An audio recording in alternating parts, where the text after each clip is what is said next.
मोदी सरकार बीते सालों में कई ऐसे नियमों को लेकर आई है, ऐसे कानून लेकर आई है जिनका सब ने सिर्फ और सिर्फ विरोध ही किया है, जैसे CAA, NRC और किसान बिल। लेकिन अब जब नए साल की शुरुआत हुई है तो अब मोदी सरकार का एक और नया कानून भी लागू होने के लिए तैयार है। लेकिन जैसे बाकी कानूनों का विरोध हुआ था वैसे इस बार भी हो रहा है, पर इस बार इस कानून का BJP शासित राज्य भी विरोध कर रहे हैं।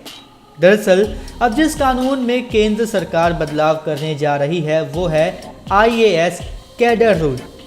अब ये कानून क्या है, इसके बारे में अगर आप किसी वेबसाइट या YouTube वीडियो को देखकर समझने की कोशिश करेंगे तो आपको बिल्कुल भी समझ में नहीं आएगा, क्योंकि ये कानून काफ़ी ज़्यादा टेढ़ा है और आम आदमी की समझ से परे है। इससे पहले हम आपको इस कानून को आसान शब्दों में समझा देते हैं। UPSC या ये कहें कि सिविल परीक्षा जो भी देता है उसका सबसे बड़ा एम होता है IAS बनना, क्योंकि IAS देश के सबसे इज्जतदार पदों में से एक है।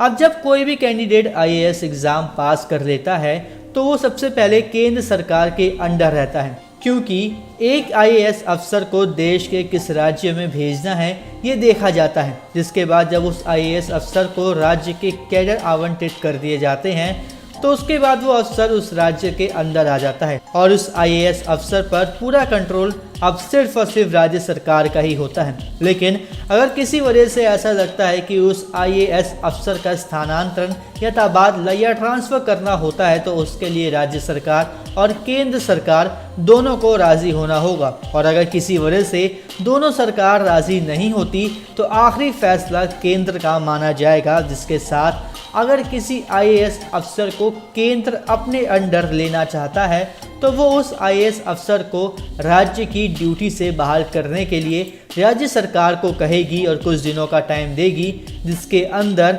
राज्य को उस अफसर को उसके कार्यभार से हटाना होगा और ये बताना होगा कि उसको अब केंद्र सरकार के अंडर काम करने के लिए बुलाया गया है। लेकिन अगर यहाँ भी राज्य सरकार और केंद्र सरकार के बीच में असहमति होती है तो आखिरी फैसला फिर केंद्र सरकार का ही माना जाएगा।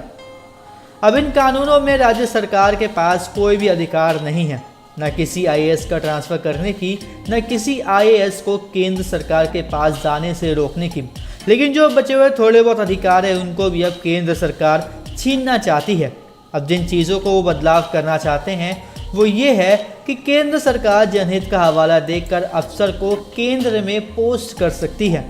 जिस राज्य के कैडर से वो अफसर संबंध रखता है उस राज्य को तय समय सीमा के भीतर केंद्र से फैसले को लागू करना होगा। संशोधन में यह भी प्रस्ताव है कि यदि कोई राज्य सरकार समय पर केंद्र के फैसलों को लागू नहीं करती और उक्त अधिकारी को उसके राज्य की सेवाओं से मुक्त नहीं करती है तो केंद्र सरकार की ओर से तय तारीख से ही अधिकारी को अपने राज्य के कैडर से मुक्त मान लिया जाएगा।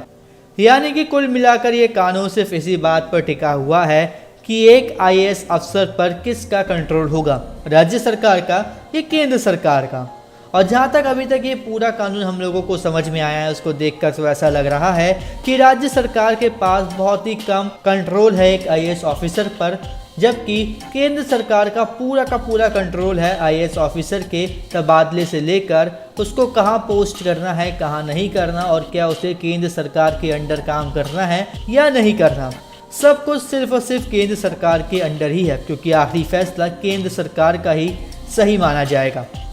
वहीं इसी के साथ मैं रजत लेता हूँ आपसे इजाज़त, और जाते जाते आपसे बस इतना ही कहूँगा कि आप हमारे चैनल को सब्सक्राइब करके हमें अपना सपोर्ट दिखाएं।